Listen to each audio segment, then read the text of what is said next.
believe the round beach towel wasn't a thing until just 6 years ago? Like, how did that not get invented decades ago? Well, stop wondering, because you're about to meet the creator who's already sold 120,000 of them.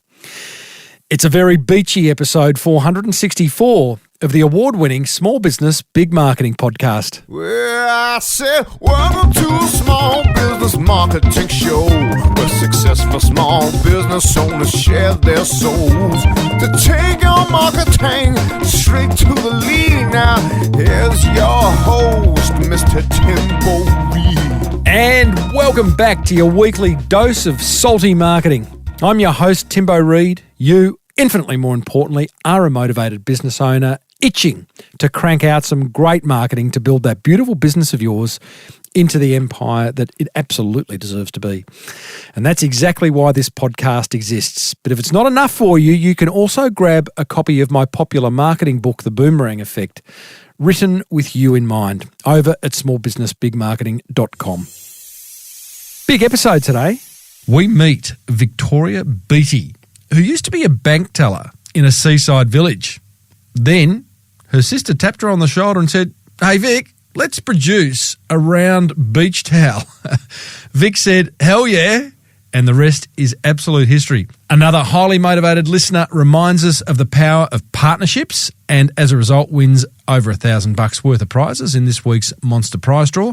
And I tackle a listener's question all about trust. As per usual, team, there is marketing GOLD dripping from the ceiling over here at Small Business Big Marketing's HQ. So let's get stuck right in. Oh, wow. Wow. Oh, wow. Wow. I can't hear you. Oh, wow. Wow. Did someone say something? You know what that means? It's time for another business building tip to wow those precious clients of yours. And as usual, all the way from the City of Angels, we're joined by our Chief Wow Officer, Steve Sims, who's the author of Blue Fishing, The Art of Making Things Happen. How are you, Simsy? I'm lovely. Thank you for asking. Mate, now, before you share your wow tip for this week, I am fascinated. You have got Sir Richard Branson coming up on your podcast. How did that happen? Well, we've actually been part of Virgin for many years. We've supported the Virgin brand, Virgin Unite, the Casbah Foundation, which is Eve Branson, his mum's foundation. So we've done a lot with them and the charities around them.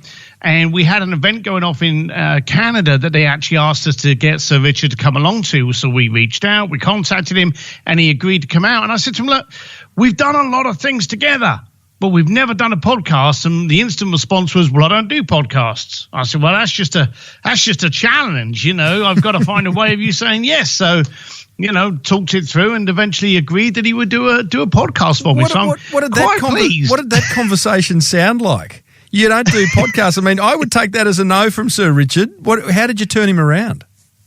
I think a no really is just a gauntlet to see how good you are at getting a yes.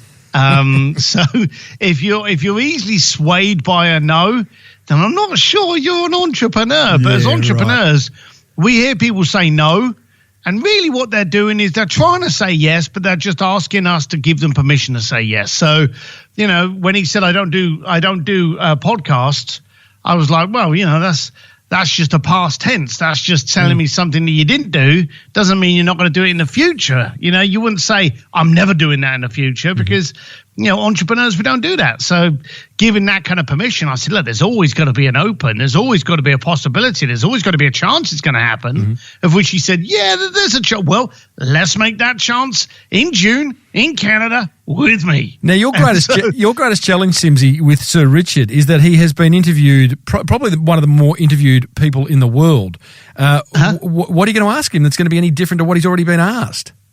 I'm not. What I did yesterday, and you're right, you know, it's one of those things where, although he hasn't done podcasts, you're right, he's not exactly been shy to the camera or to the microphone. So in which case you suddenly go, well, okay, I've got it now, but what can I ask that's scintillating, stimulating, different, that's actually going to drag a proper, not pre-scripted answer out of him? So I went onto my social feeds yesterday and I announced, look, if you could ask Richard Branson one question, what would it be? If I like it, I'll ask it. I may even give you a shout out during the podcast. So I think I'm probably at about 200 questions at the moment. I think your first mate who responded to that question on your Facebook was, why on earth would he want to be interviewed by you, was the question. I love Steve Olshley, yeah.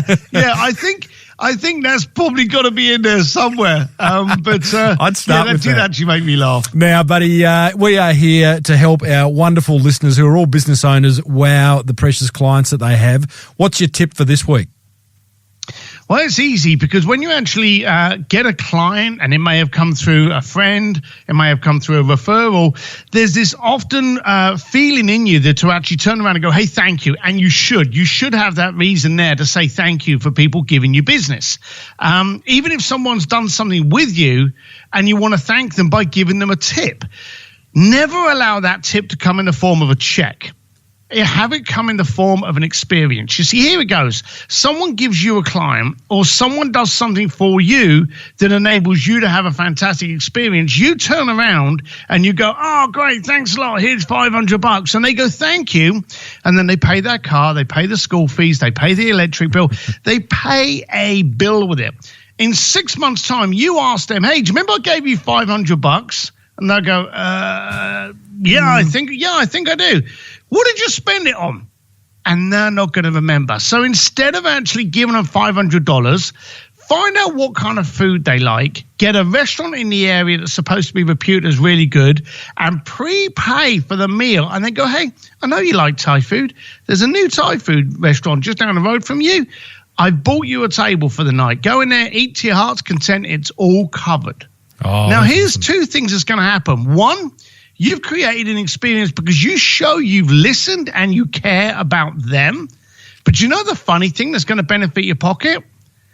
That meal's probably going to end up costing you maybe half of what the $500 was. Yes, correct. And you know, but they will never forget. And the thing too is that we live in an experience economy. I mean, look at you with Bluefish. You've been providing experiences for however many years, and 20 plus, yeah, 20 plus years. And the thing with an experience is they're emotional, and you know, emotional things sit with us for a very, very long time. So I like that one. Yeah. I like that one. Yeah, they're going to trigger up when they walk past a Thai restaurant and they smell some good Thai food. They're going to remember Simsy that sent them into that Thai restaurant and treated them for the night, where they were treated well. They ate all they like. They stood up, walked out without even looking at the tab. Love it. Now, Simsy, great tip. I forgot to ask you, when is that Branson interview going live? Because that's also a bit of wow in that. Is that like in a month's time? You got a date? It is. It's June. It's June the 10th. We do the interview. We'll probably come out latter part of June on the podcast. Awesome. And the podcast is called The Art of Making Things Happen. It's the second best podcast in the world. Well, there you go. Another killer way to make your precious clients go, wow. Thanks, Steve. Bye. Do you know, I've been selling a truckload of my book lately, The Boomerang Effect. Something's going on, which is a great thing for me and a great thing for those of you who are buying it. If you don't know what the Boomerang Effect is all about, it is when you are so helpful in your marketing that it returns multiples. And those multiples could be more warm inquiry, more sales, maybe more media coverage, more website traffic. You just don't know, but it's all about being helpful in your marketing. If you want a copy and the idea of generating warm leads through smart marketing interests you, then head over to smallbusinessbigmarketing.com and click on the book tab. Right now, though, and much more importantly, let's meet Victoria Beattie, who, along with her big sister Emma, are the inventors of the round beach towel. Yes, you heard it right, the roundy, they call it. Now, before you go, who needs a round beach towel? Get this. The Beach People, that's their company, employs 22 staff, has offices in Australia and the US of A, manufactures in 8 countries, has over 600 stores carrying their products, of which there are now many, many products, and they have sold a whopping 120,000 round beach towels. Roundies. It's great. It's just such a great Australian story in the making. So pull up a bit of sand, lay down your towel, Don't get any sand on it. I hate when you get sand on your towel. And get ready to take notes as Victoria shares where the idea for the roundy came from, how they got it to market, how they broke into the US market, how they have broadened how and why they've broadened their range into homewares. I sort of question whether that was a good idea, but I think she may have proved me that it is, and so much more. Hey, stay tuned after the interview as Victoria has kindly given us a 20% store-wide discount across all the Beach People's range for Small Business Big Marketing show listeners. I started off by asking her why it took so long for someone to invent the round beach towel.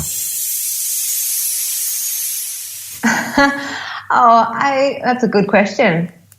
I just think it's one of those things that was there but not there. And my sister is actually the one who I credit the idea to, and to know her is to know someone that thinks completely outside the box, or the rectangle in this case. So I think Emma is just incredibly creative and just thinks differently to anyone else I know. So I think it just came to her one day. But it just seems bizarre, doesn't it? I mean, to me, really, it seems like something that should have been invented, I don't know, at the start of the Industrial Revolution, if not before. Yeah. It's like, do you feel that?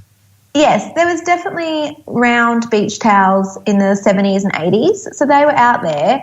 But when we went to market, there wasn't a single company trading in the world with them. So I think they just hadn't been touched in maybe 10, 20 years. Yeah, okay. I just had the idea, maybe I need to patent this before I share it. I'll throw caution to the wind. What's wrong with a square beach towel? It's kind of We do them, Tim. We have them.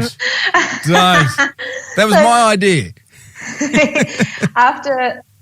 And I can't believe it. After 4 years with the round towel, we actually started doing what we call a travel towel. We had some feedback that the round towel was quite heavy, and it is. It's 1.3 kilos, and when you put it in the wash, it's quite dominating. So we invented a lightweight but quick drying travel towel that's actually a square. So it doubles as a picnic blanket. You can take it on the plane as a throw, and then when you travel, it's your towel, and it dries overnight quite easily in a hotel room. So we actually invented that one. Really? So like no one had invented the square beach towel?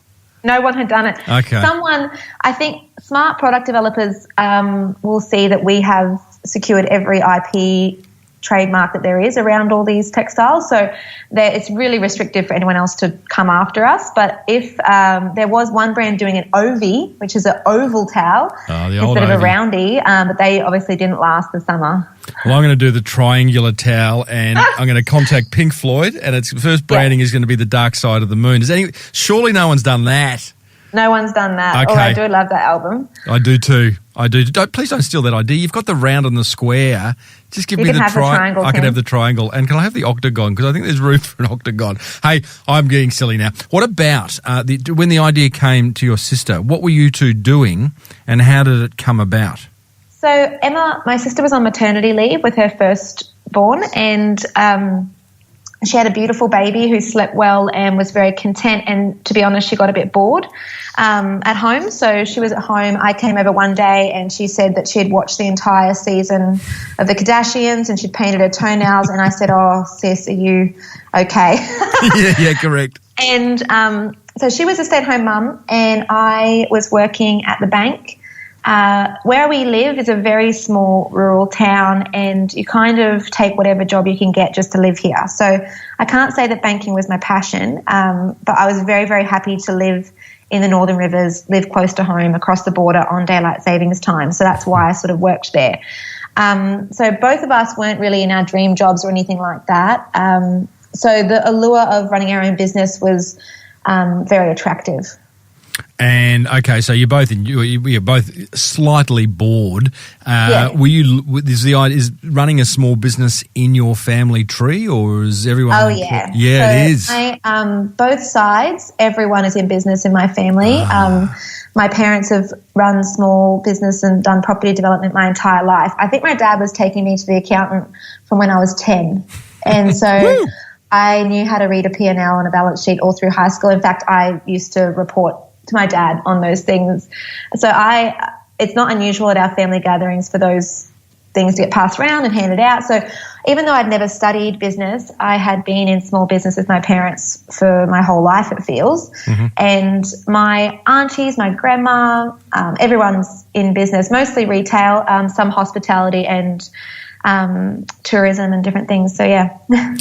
Vic, so Emma's painted her toenails, watched the entire season of the Kardashians. Is she then just throwing ideas at you, or was there really a little bit? Yeah. So Em's very creative, so all her ideas are based on what she enjoys sort of doing, and whereas I'm more numbers and figures based. So she came to me and said, I think I'm going to go to Bali and get 50 round towels made. Do you want to come with me to Bali? And I said, well, if you sell those 50, you'll probably cover your flights. What is this? Like, why don't we just go to Bali for a holiday?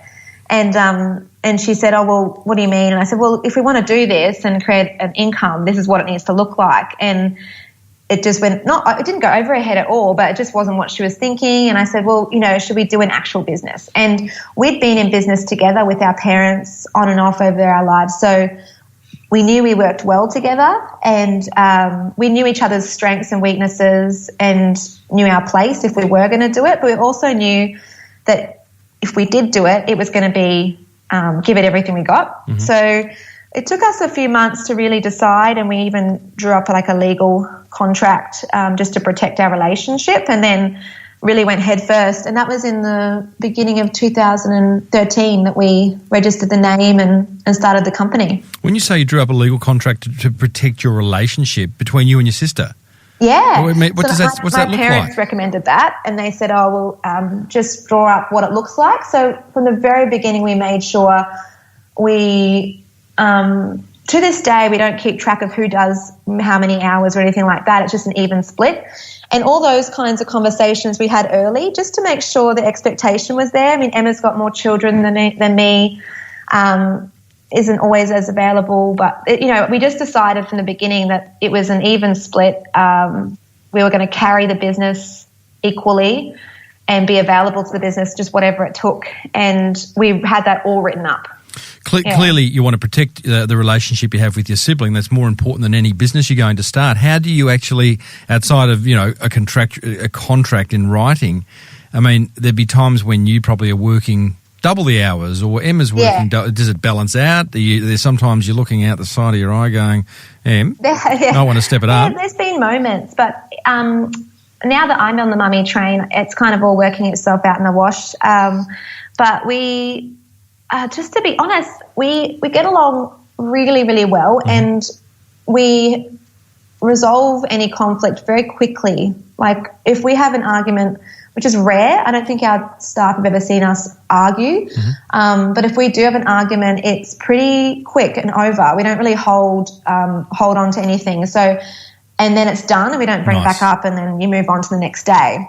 And I think that's the biggest thing is if you are in a relationship in business, to have what I call like a short account. So if there is an issue, just bring it up and just get it out. And often, I don't know, women aren't great at that. We often just say we're fine, but we're not. But my sister and I, exactly how each of us are feeling on the spot. We'll let each other know, and then we just move on. That's awesome. So Emma's gone, I'm going to go to Bali, get 50 round towels designed and manufactured. You said, well, why? That's just going to cover costs.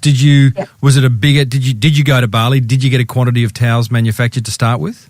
Such a good question, Tim. We actually couldn't find anyone in the entire world that could produce a round towel. Why? So, we ended up in China, and there was probably about 3 factories that had a screen printing press big enough to do a round towel that you could actually fit on at the beach. And our first price came back at $90 cost. So for us to retail it, it'd be up around the $3.90 or something crazy. And I thought no one's going to buy a towel for that. So we took a year to find someone to make us a towel. And I think the first order we placed was, for 500 units. Okay. Just understanding that, Vic, so when you have an idea like that and you are going all over the world trying to find a manufacturer, I'm guessing that's what you're looking for. You guys have done the design. How do you protect this so that someone doesn't go, oh, we can't do it, and the next thing you know, they've done it? Yeah, I think that I'm not sure. I'm sure there's better people to probably answer this, but I think I've been in product development for 6 years now, and we've produced maybe 30 to 40 brand new to market products. And what I notice about mainly in China, they're hesitant to try new things. So I don't think they want to be the people to test it. Mm-hmm. So I think you're pretty safe for like a year to 18 months. You're very trusting then. Yeah. You cannot compete with intellectual property law in China. It just doesn't work. So you have to approach it that they will, it's nothing personal, but they will try and undercut you. They will try and sell your product under your nose. They will, it's kind of like if they do the dodgy and get away with it, they've had that's success to them. They're corrupt, they lie. They just lie to you. But it's just, you've got to be prepared to handle that if you want to produce product in China. Hello to all my Chinese listeners. Lao Shi Zhao, that's all I know in China is hello. It's just not it's not personal. You got to take it like that. Okay, but but you, because I do get a lot of people approach me saying, look, I've got an idea I really want to share with you. Would you sign this non-disclosure agreement that goes for about 800 pages? I'm like, no, I can't really sign that because I'm not going to read it. And it's like, so there is a lot of hesitation with people with ideas. And your advice, it sounds like, is you've just got to go for it? Yeah, a little bit. First to market? We actually had, we've had designs leaked before we've even had final samples. So, we did a collaboration with Ace Hotel in America, and I found the towel on eBay before I had the towel. So I just don't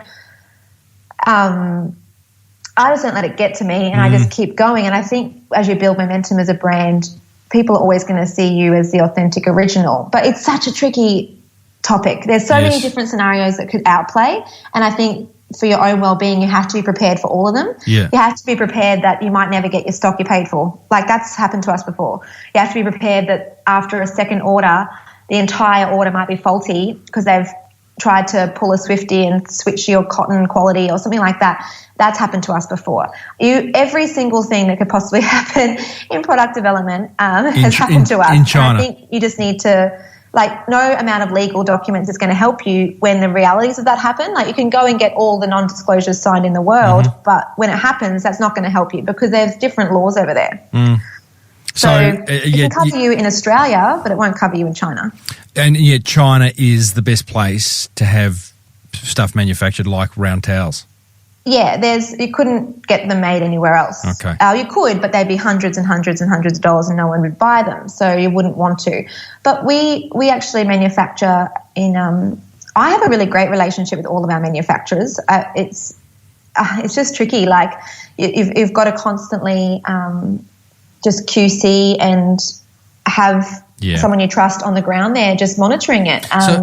So things happen. You get 500 made. In your first batch, what do you do with them? Have you got a website? Have you got a shop? Have you got a wholesaler? We actually started on Instagram in the golden era of Instagram when it was so easy to reach people.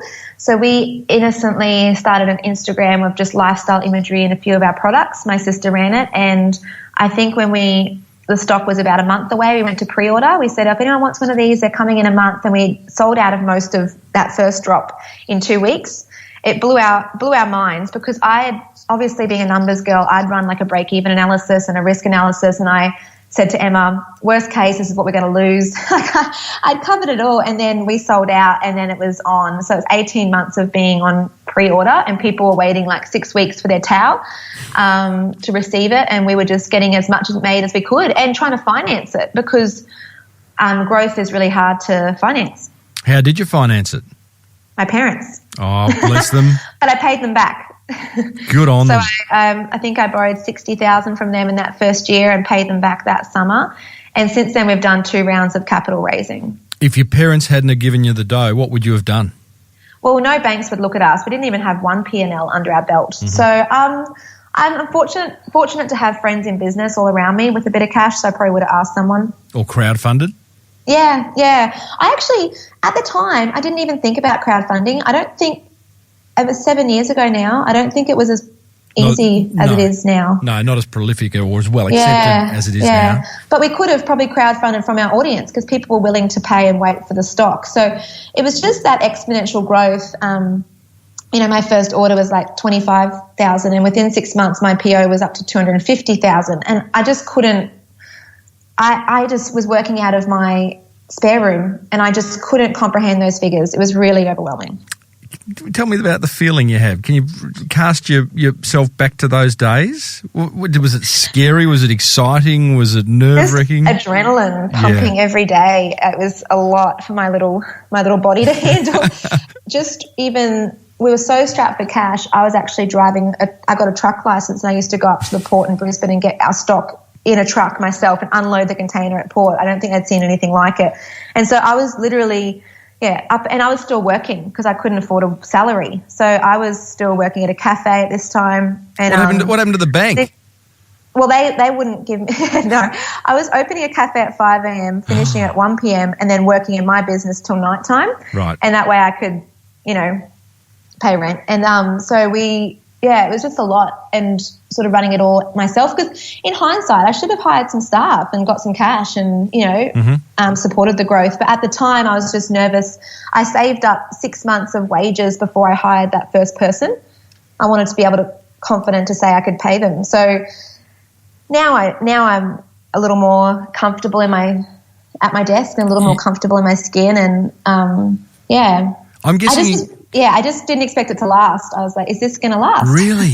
Really? You just thought this is, people are loving it right now, but it's not something that this is going to be an ongoing business. You really felt like that? Yeah. Up until maybe 4 years ago, my sister and I, every time we released something, we were nervous, are people going to like it? Mm-hmm. And now we've realised that they love it and they love the things we produce, so there's more confidence. And we research and we find out what's on the market and what gaps we can fill. But yeah, it's nerve-wracking being a trend luxury-based product. I mean, people don't have to buy our things. They choose to because they think it's going, they feel it's going to enhance their beach experiences and things like that. But, we're not bread and butter. We're luxury items. So it is nerve-wracking. Speaking of nerve-wracking, at what point, Vic, did the copycats come along? I imagine it wouldn't have been too long. That was our second summer. They caught up, and it was wild. We had up to 80 brands at any one time on our watch list that our IP attorney was watching and in legal discussions with. And it was brutal. We got absolutely hammered. Oh, what do you do? Do you lose sleep, or do you just let the attorney do it? I mean, having a legal attorney watching 80 brands is not cheap.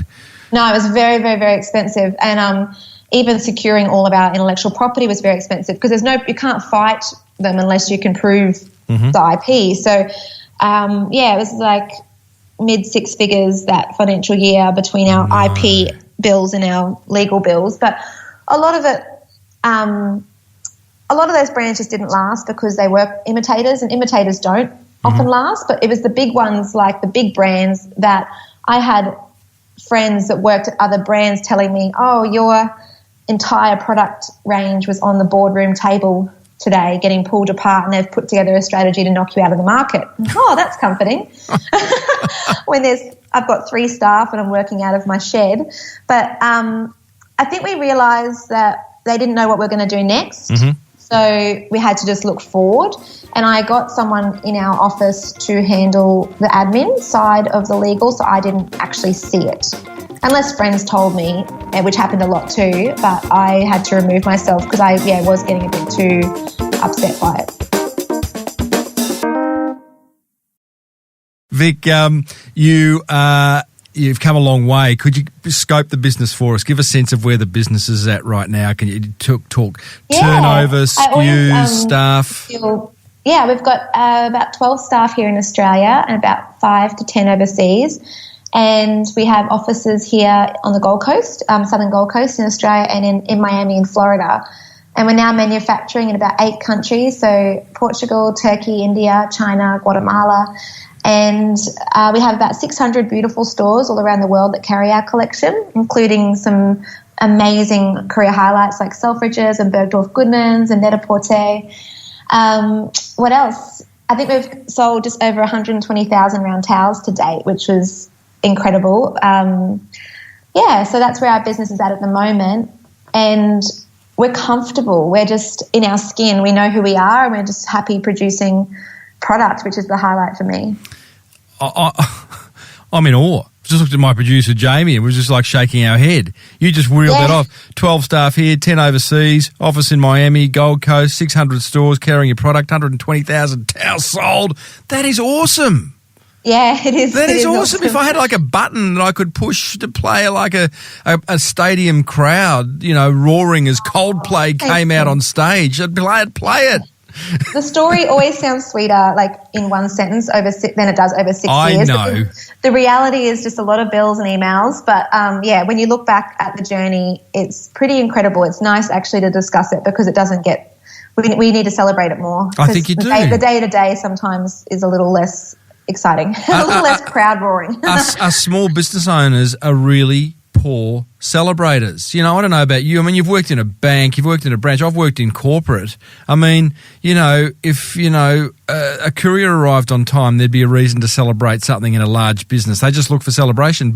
Small business owners, we just get on with it. So have you ever actually stopped with Emma and the team and had a big do?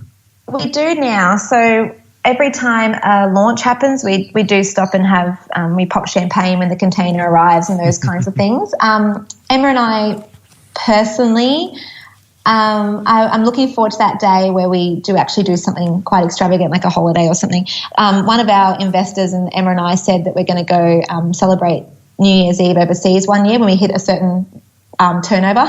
So right. That's on the cards.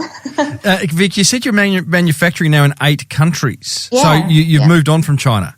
We have, yeah. Right. We've learned a lot. I am not anti-manufacturing in China at all because a lot of the brands that I respect the most still manufacture there, and we will probably always have a foot there. But a whole bunch of scenarios. So the trade agreement between the US and China has put a huge dent in our relationship with them. So we now try and source most of our cotton and textiles from South America if we can. But then there's tricky things with that because they've sort of been making the same product for generations, and we're an innovative brand. So, we go wherever the product is best. So for our linen, it's French grown but made in India. For our Turkish towels, they're in Turkey or Portugal. So we sort of go wherever we can get the best quality for what they produce. And often that is China. Now, I'm a simple marketing man, Victoria Beattie, so you'll have to excuse this next question. I'm on your website, thebeachpeople.com.au. The round towel doesn't feature significantly. In fact, it doesn't feature. Yeah, it doesn't feature significantly. You're now into home, bedding, bath, candles, laundry bags, denim, duvets, Why did you decide to go broad and be across all that huge category, which I imagine is incredibly competitive, versus deep, which is we are the beach people. We will make your time at the beach the coolest, most comfortable thing you could possibly imagine. Why did you not go that way? Well, there's 2 reasons. It's winter here and we needed some trans-seasonal product. That's the logical reason. But the dreamier reason is that Emma and I have always loved home interiors and travel. And so we realised early on that so did our audience. So our 3 major areas are travel, home interiors and beach lifestyle. So we use those 3 core messaging and 3 lifestyle categories, so to speak, to produce our product. And we had a really beautiful relationship with quite a few suppliers in textiles. So we were like, what other textiles can we do and provide our aesthetic all year round for our audience? And I think our first product was linen bedding, and it just went off. So we were like, okay, we've hit a sweet spot here.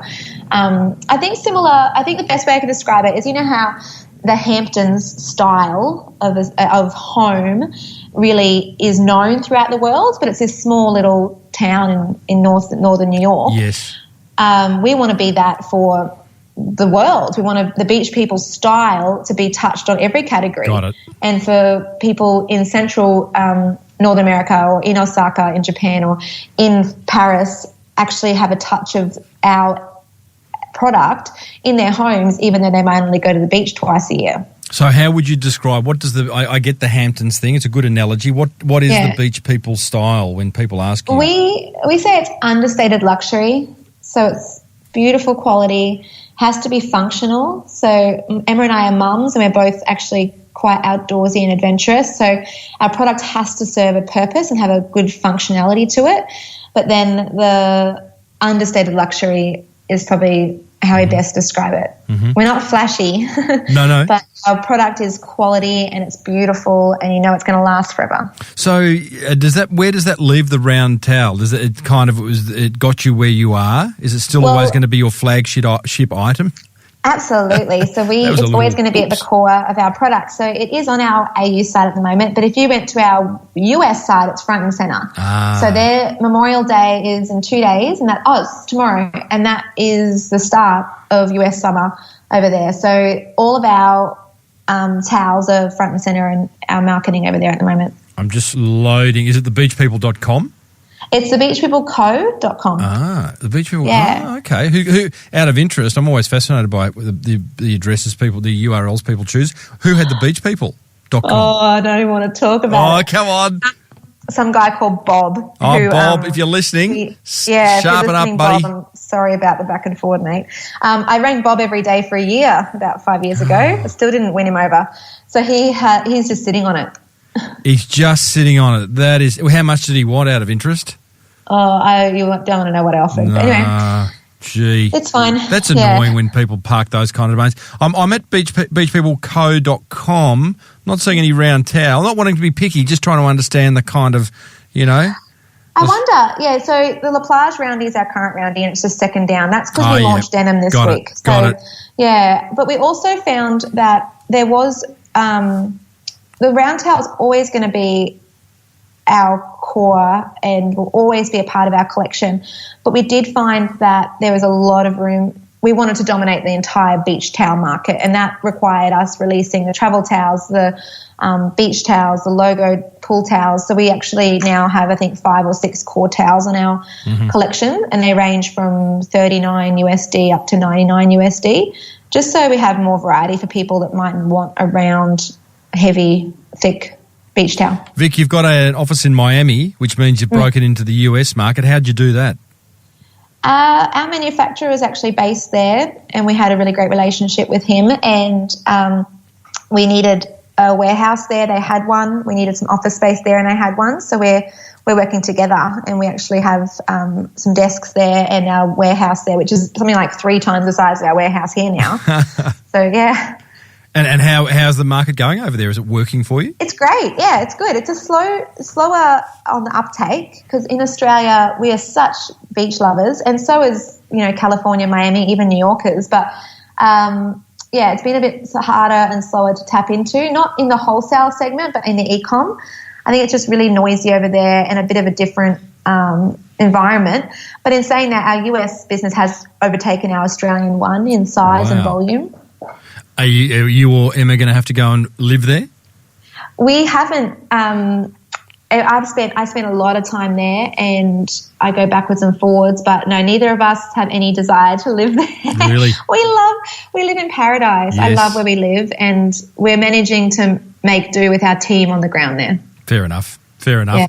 Tell me, the time zones aren't fun though. The what? But the time zones aren't fun. So I'm up and online by 5:30 most mornings just to get some crossover time with my US team on the East Coast, and so that's a little challenging. But oh well. That's life. That's life in the round towel world. Sounds like sounds like your work-life balance is pretty good. Before we started recording, you were telling me about that. You and I are both. You're a creek swimmer.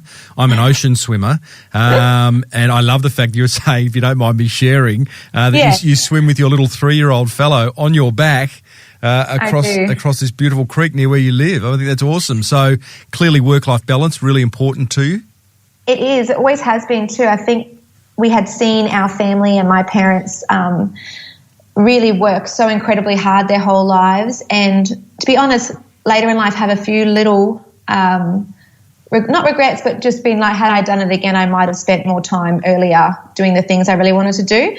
And so Emma and I, classic Gen Y, we very much switch off on weekends and evenings, and when I do take a holiday, I take 4 weeks a year in 2 lots, I actually go completely offline. Good on you. Yeah. Non-contactable. Yeah, the business is only ever getting busier. So I think that idea of thinking one day I'll, switch off my phone at 5 p.m. One day I'll take Sundays off or it just doesn't, it's never going to be handed to you. You have to make it work. Yeah, there is a beautiful blog post, a very popular blog post written by a nurse who worked with dying people. What's that called? I was going to say paleo, but that is not paleo. But anyway, you know what I mean. And she said she wrote a blog post called "The 5 Wishes of the Dying," and one of them was because she's worked with so many that none of them wish they'd worked more. So. Yeah, take it while absolutely. it's there. And I love what I do. So I wake up with a spring in my step, excited to come into my office. So for me, I really have to watch myself and make sure I'm spending time with my husband. Spending time with my son is easy, and I actually miss him when he goes to care. But it's often the extended family and the husband that in this baby land gets put on the back foot. But yeah, I just make sure we have time together. We still do the things we love. We got another one coming. Yes, 7 weeks to go. Good on you. Tell me, let's get back to these the beach people. I want to talk marketing. This is the Small Business Big Marketing Show, and I am interested, what role does marketing play in the beach people business, and what is the most successful marketing you do to attract and retain customers? Oh, great question. So happy to share about this. We're learning, so we're not experts. Emma and I don't have a background in marketing, but we do... we actually have developed a really strong brand, and unknown to us, we didn't realize how much we knew about that before we started the business.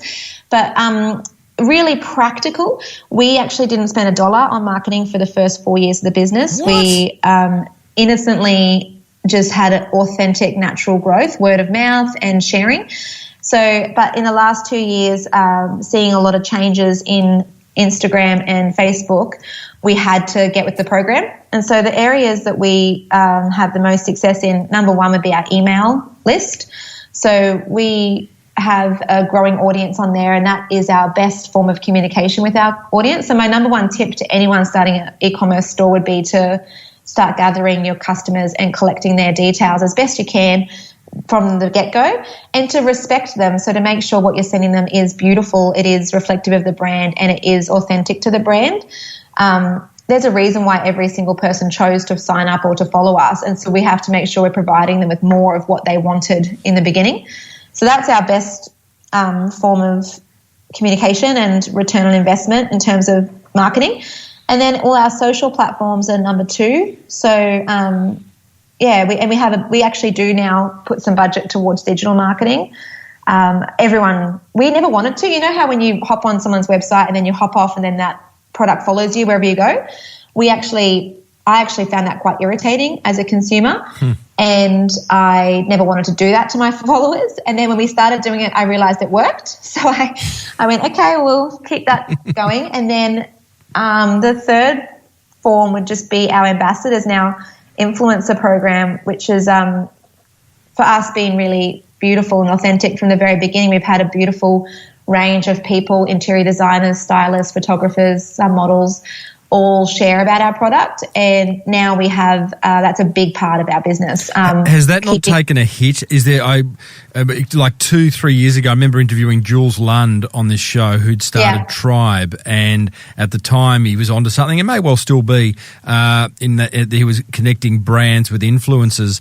Is there not a skepticism out there these days that everyone's an influencer and everyone's, hashtagging this? There is. Yes. Yeah. And I think people see through it very quickly. So we are very, very cautious with who we don't actually pay for these things. It's more of a relationship we have with a small group of women who have a really engaged audience. And there's a couple of men, stylists.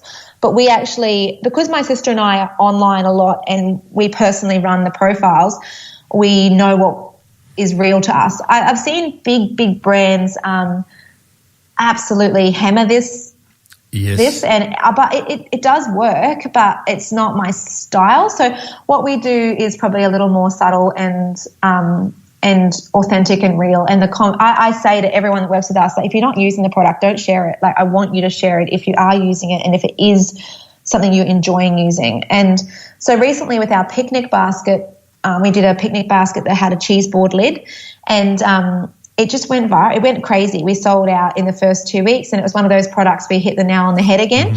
And the sharing around that was just so easy because everyone was using it. They were using it every weekend, all weekend, and were loving it. So they wanted to share about it. Just back to the influencers, how do you give value to an influencer if you're not paying them? We use a thing called, I always get the wording wrong, affiliated marketing. So they get a commission. percentage of all sales that they generate through a unique URL in their profile. Got it. So they're incredible. These women are like running little wholesale businesses online pretty much without having to carry the stock. Love it. So they, the good ones are basically people follow them to shop and see what they're doing, and it's very easy to shop through their platforms. So I think they get about between 9 and 12% of the sale. Nice. There's no risk for us because if they don't sell, we don't have to pay. But it's wonderful for them because I feel like for the first time, influencers are getting properly rewarded because it's really, really, really hard to take beautiful imagery. So for us to get 1 or 2 photos to share, it takes all day. Really? To actually, to get those money shots that go viral and get shared and get likes, it's actually really time consuming. And so these women that are doing it, especially the ones that have kids and families, I feel like they do deserve compensation. Like it's not like they're just having coffee and snapping what they're eating, but what actually goes on behind the scenes of I was going to then ask you about how you're making social work, because for many small business owners, they all get on Facebook and Insta and LinkedIn, Twitter.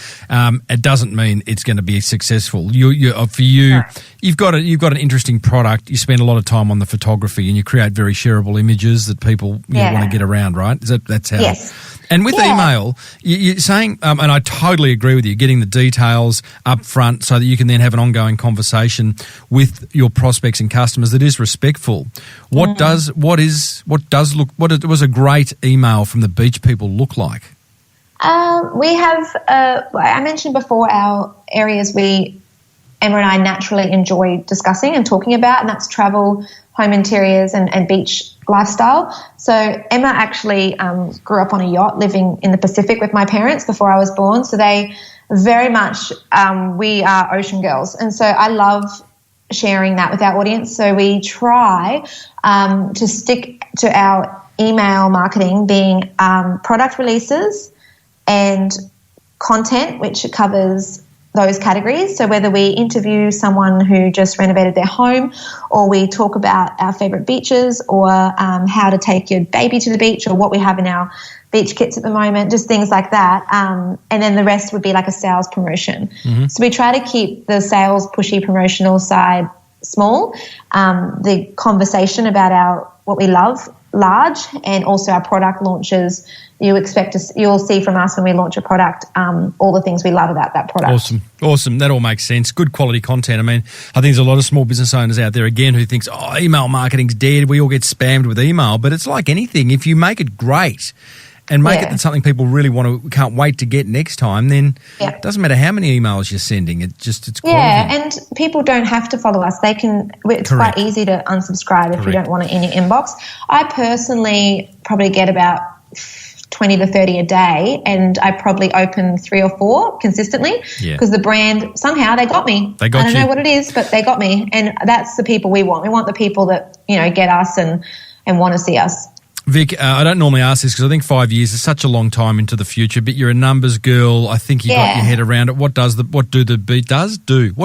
beach people look like in 5 years' time in 2024? Let me just pull open my budget. No, no doubt. I have a 5-year plan, Tim, so it's fine. I'll talk about the fun stuff. So the product development, in the next year, we're releasing our first collection of skincare.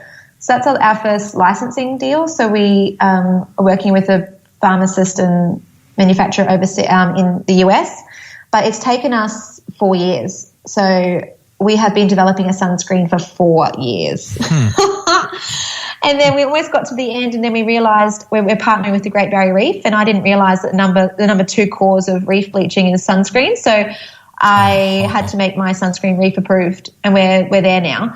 And it's great timing because Hawaii just banned non-reef approved sunscreen from being sold on their land. So our sunscreen is reef approved. That launches next US summer. We also are doing a collection of hats for the first time, resort wear, and bags, beach bags. So that is all happening in the next year. From there, our product development plan is moving more into home and home textiles into the kitchen, because Emma and I love cooking. So we're going to be moving into the kitchen, and then we want to touch on some larger items, so outdoor settings, poolside settings. But yeah, it just all takes time. So that's sort of over the next year to 3 years of product development. Yeah, so a pretty quiet 5 years ahead. Step it up, Vic. It's such a great story. I'm really honoured to be sharing it. Thank you so much for making the time. It's just it's a great Aussie business story, literally with the product. Two sisters from a coastal town in New South Wales. It's got everything. It's a film. Yeah. It's a film. It's a film in the making. Thanks, Tim. It's nice to hear. Wish you all the best for the 5 years ahead, and for your little fella, or girl or boy, I don't know. It's a surprise. It's a surprise. So 7 years, 7 weeks. Good on you, Vic. Thank you. Thanks, Tim. That is such a great story. Can we all have a business like that, please? Hey, Victoria has kindly made available a 20% discount across the entire Beach People range. Just head over to thebeachpeople.com.au or thebeachpeople.co.com and use discount code TIMREID, R-E-I-D, with the number 20, all one word. You're welcome. Now, here's what grabbed my attention from our chat with Victoria. Attention grabber number 1. The story of how Victoria got a truck licence so she could drive to the docks and pick up her stock is such a great reminder of just how passionate and motivated and a little cray-cray us small business owners are. I love hearing those little stories. Michael Klim, Olympic swimmer Michael Klim, when I interviewed him on this show many years ago, talks about driving stock of his Milk product range. It's his skincare range called Milk, Klim spelled backwards. Driving it and dropping it off at Myers and David Jones and pharmacies. Love it. Roll the sleeves up. Doesn't matter who you are. Tension grabber number 2. I love how Victoria doesn't have a background in marketing, but has such a strong passion for it. Now, if you're not enjoying your marketing, then hand it off to someone who does. Or listen to the entire back catalogue of this show, of which there are 464 episodes and counting. But I'm guessing you probably love marketing if you're listening to this show. Well, hang on, does that work? Yeah. Or maybe you don't like marketing, that's why you listen to it. Either way, it's so important. You know that. It's like the backbone. It's the oxygen of business, along with cash flow. Attention grabber number 3. I love the fact that the girls have a watch list with 80 brands on it who may potentially steal their ideas. Yeah, look, good on them. They don't spend, they don't wake up in the middle of the night in a cold sweat thinking about the list. Good to have it. I remember that UK jeweller we interviewed a few weeks ago who's got 30 other jewellers in the street in which he operates. He doesn't give a damn about his competition. 2 schools of thought, but good on them for having that watch list. That's what grabbed my attention. Whatever grabbed yours, be sure to block out some time in that busy diary of yours and implement it. Come on down. It's Timbo's Monster Prize Draw.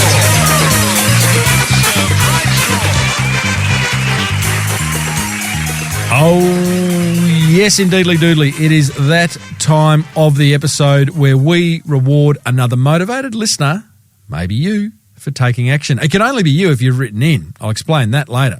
Today's winner is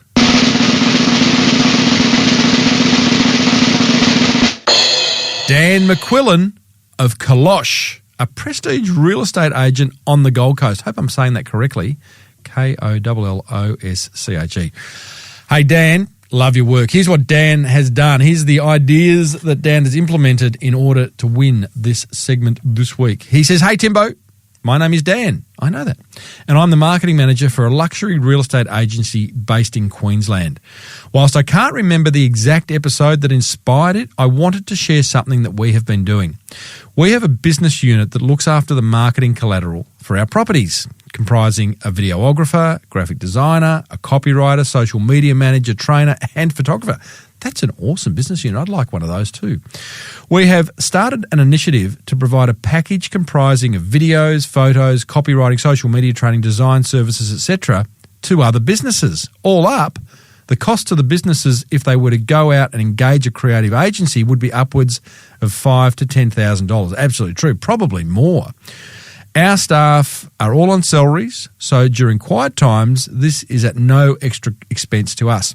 In exchange for these services, we would ask for something of value in return. A florist to provide flowers for our open homes and settlement gifts, local craft distilleries and wineries for bottles of alcohol, for events and gifts, restaurant gift vouchers, etc. We always make their brand front and centre if they provide us with anything, including their business cards and or flyers. That's awesome. Great way to develop partnerships. Forging those relationships, he goes on to say, also means that we are able to create an informal referral network, making it a truly win-win for everyone. Great idea, Dan. He just finishes by saying, I wanted to urge small business owners to look after each other, couldn't agree more, and work together for the benefit of both their businesses and customers, and be creative about how they do it. It's possible to make a big impact on someone else's business for just a few hours of your or your staff's time that is still beneficial to your business as well. Dan, you are thinking, mate. You are listening, you're taking action, and as a result, you're winning, not only for you, the business that you're working for, but on the Monster Prize Draw. Thanks, buddy. You win a $50 voucher for the beach people. Get a roundie, mate. A full range of Lyre's non-alcoholic spirits, that's valued at over $500. A $50 Sendal voucher, $100 worth of Tradies undies, $50 of Santon Abel PJs, $75 City Larder voucher, a My DNA test kit, that's worth $99, $75 to spend at snottynoses.com. Hope you've got a young kid or a runny nose. Promotion on this show, which you just got, and a backlink in the show notes, which Google love. Well done, Dan. Everyone else, just send me an email, tim@timreid.com.au. Tell me one idea that you've implemented by listening to this show and what impact it's had on your business. Keep it to 100 words. I have a very short attention span. Dan went longer. That's okay. I'll deal with it. If I read it out on air, you win. Now, I've been getting a number of questions being sent to me from you beautiful, beautiful listeners. They're piling up, so I thought I'd start to tackle them in upcoming episodes. This one is from Stuart Dudeen of alchemywines.com, ALKIMI wines.com. Stu says, hey, Timbo, I'm looking to get out on my own and lease a facility to make my wine. At the moment, I have a pretty good arrangement where I pay to produce my wine by volume. If I lease my own facility, I'm taking a big jump in expenses. The issue is I currently can't justify the jump in my head, nor can my sales. I'm prepared to go all in, but I'm tossing up whether it's a good idea. I was listening to one of your episodes tonight and wondered if you've interviewed someone who took the plunge and trusted themselves to make it work. Thanks heaps, Stuart. Well, Stu, it sounds like you're ready to go, mate. It sounds like you are just looking for the courage. Now, cash flow is everything, so my advice is to you is, dependent on you can still put food on the table and you're not going to starve yourself and or your family, then it's, it sounds like, you're ready in your head. And I think so much of marketing and business is mindset. All the other ducks can line up in terms of logistics and equipment, plant and equipment, all that stuff. But you've got to be 110% comfortable in your head. So my answer to your question is 3 episodes come to mind, Stu. I'll put these links in the show note over at smallbusinessbigmarketing.com/464. But the interview I did with Bali entrepreneur Janet Deneef, she does not plan. She just goes for it. She had a bit of financial backing, albeit, but she is one of those entrepreneurs who feels the idea and has a crack. That was episode 447. Another episode is with Philip Cooch, who is the donut entrepreneur. We all love donuts. Phil had no choice but to go all in because his old man got sick. His old man bought a bakery before it opened, got sick, and Philip had to take over. Now, Philip was studying full-time, right? And he's trying to get a business off the ground in the bakery. A very, very inspiring episode. That's episode 441. And the other one is with I loved this interview, with roast chicken entrepreneur Wally Corley. That was episode 384. A bit of a mind-blowing story. He was sitting around his parents' kitchen table one Christmas day in tears as his parents told him that they'd have to close the second-generation roast chicken shop. Wally said, "You're not going to close it. I'll stop eating all the profits," which he was doing, and subsequently went off and went all in, basically. So there's 3 great episodes there. As I said, I'll put a link in the show notes to them, Stu. At the end of the day, Stu, you can do all the planning in the world, and maybe that's a good thing. Probably is. But I don't like planning.